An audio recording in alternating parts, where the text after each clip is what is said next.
આજના આપણા વિડીયો લેક્ચરની અંદર વાત કરવાના છે એમકોમ સેમેસ્ટર 4 યુનિટ નંબર એમાં પેપર નંબર 1 આવે છે ઓર્ગેનાઇઝેશનલ બિહેવિયર વ્યવસ્થાકીય વર્તણૂક. એમાં યુનિટ નંબર 4 આવે છે. એમાં ક્વેશ્ચન નંબર 5 આપણે જોવાનું છે. હકારાત્મક વ્યવસ્થાકીય વર્તણૂકના આવશ્યક તત્વો અથવા ઘટકો જણાવો. Explain the components of positive organizational behaviour.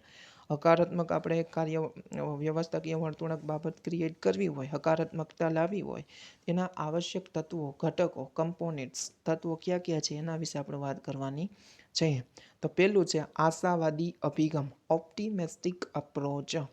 જે ઓર્ગેનાઇઝેશન જે વર્ક કરે છે, બરાબર, વ્યવસ્થાઓ જે વર્ક કરે છે એમાં કેવો અભિગમ અપ્રોચ લાવવાનો? તો કે આશાવાદી. ભવિષ્યની અંદર શું? તો આશા રાખવાની. ઓપ્ટિમિસ્ટિક, આ કાર્ય કરવાનું છે એવી આશા આપણે રાખવાની. ભવિષ્યની અંદર આટલા સમયમાં વર્ક થઈ જશે, આપણે કમસે કમ વર્ક થાય કે ના થાય પણ આશા આપણે રાખવી જરૂરી છે. ઓપ્ટિમિસ્ટિક, આશાવાદી અભિગમ. આપણે કીધું છે કે 3 મહિનાની અંદર આપણે જે ઓર્ડર મળ્યો છે એ પૂર્ણ કરી દેવાનો છે. પણ પૂર્ણ કરવા આપણે એક ટાઈમ લિમિટ બાંધી તો કે 3 મહિનાની અંદર ઓર્ડર પૂરો કરી દેવો. પણ ઓર્ડર પૂરો કરવા માટે આપણે શું? તો કે પાછું એટલું વર્ક બી કરવું પડે તો 3 મહિનાની અંદર કામ પૂરું થાય. અને કામ ઇનકેસ ના પૂરું થાય તો એના માટેના ઘણા બીજા કારણો હોઈ શકે, બરાબર. એ પછીની વાત છે. પણ આપણે 3 મહિના જે ડિસાઈડ કર્યા, બરાબર, ઓર્ડર પૂરી કરી જ દેશું. એ આંકડું શું કહેવાય? તો કે આશાવાદી અભિગમ અપનાવ્યો કહેવાય. જે આપણે કર્મચારીઓને એના વિશે જણાવવાનું. અને કર્મચારીઓને બી શું? તો કે ઓપ્ટિમિસ્ટિક અપ્રોચ, આશાવાદી અભિગમ અપનાવવા જણાવવું. પછી સેકન્ડ આવે છે આશા.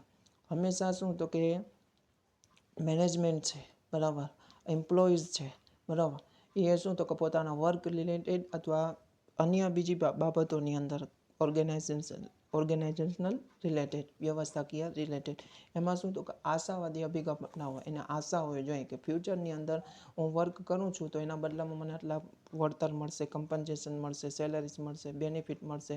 અને મેનેજમેન્ટ હોય, સંચાલક હોય તો ભવિષ્યની અંદર એને શું? તો કે એને આટલો પ્રોફિટ કમાઈ શકશે અથવા મેળવી શકશે. આ બધી આશા અપનાવવાની.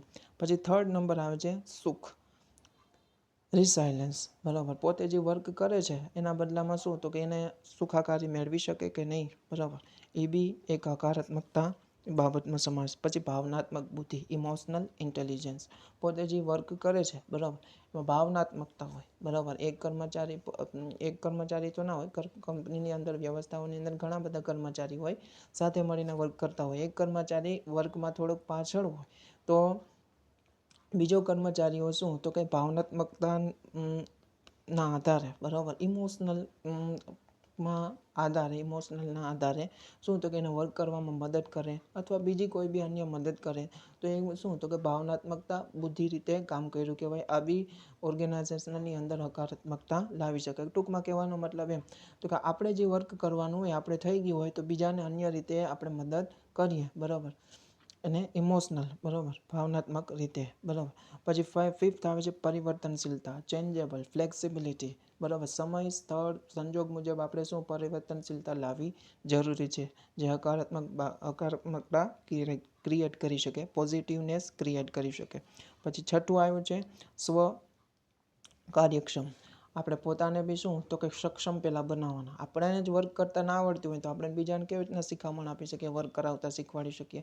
એટલે શું? તો કે પહેલાં સેલ્ફ ઇફિશિયન્સી ક્રિએટ કરવાની, સ્વકાર્યક્ષમ બનવાનું. કાર્ય જે કરીએ છીએ એમાં સક્ષમ આપણે બનવાનું, એને કહેવાય સ્વકાર્યક્ષમ.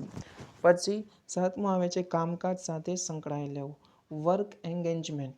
જે વર્ક કરો છો એની સાથે શું? તો કે સતત સંકળાયેલા રહેવો, બરાબર. પણ તમે વર્ક કરતા હોય પ્રોડક્શનનું અને તમે સેલિંગમાં તમને ઇન્ટરેસ્ટ હોય તો એ વર્ક ચાલે નહીં. તમારે શું? તો કે તમને કામ સોંપવામાં આવ્યું છે પ્રોડક્શન, ઉત્પાદન કરવાનું, તો તમે ઉત્પાદન સાથે સંકળાયેલા રહ્યો.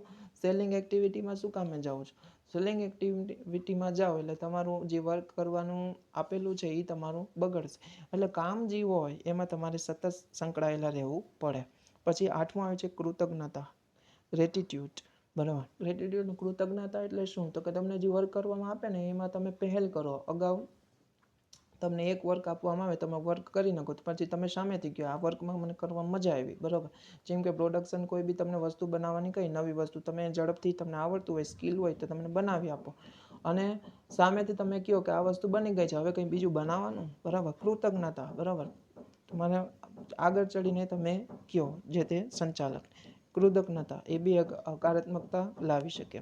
પછી ખુલ્લા મનનું બનવું, બરાબર, જે એમ્પ્લોઈઝ હોય, મેનેજર્સ હોય, સંચાલકો હોય, બરાબર, એ કેવા બનવાનું, માઇન્ડફુલનેસ, બરાબર, ખુલ્લા મનનું, બરાબર, જે કાર્ય કરવાનું છે, બરાબર, એ ખુલ્લા મન રીતે કરે, બરાબર, કોઈ બી મનમાં તણાવ સંઘર્ષ વગર, બરાબર, ખુલ્લા મન થાય તો જેટલું થાય એટલું વર્ક કરવાની ટ્રાય કરવાની, ના થાય તો એના વિશે તમારે ખુલ્લા મને જણાવી દેવાનું.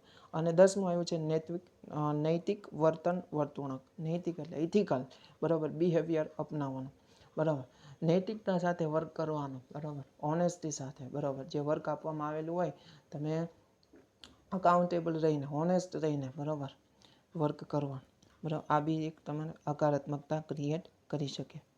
Thank you.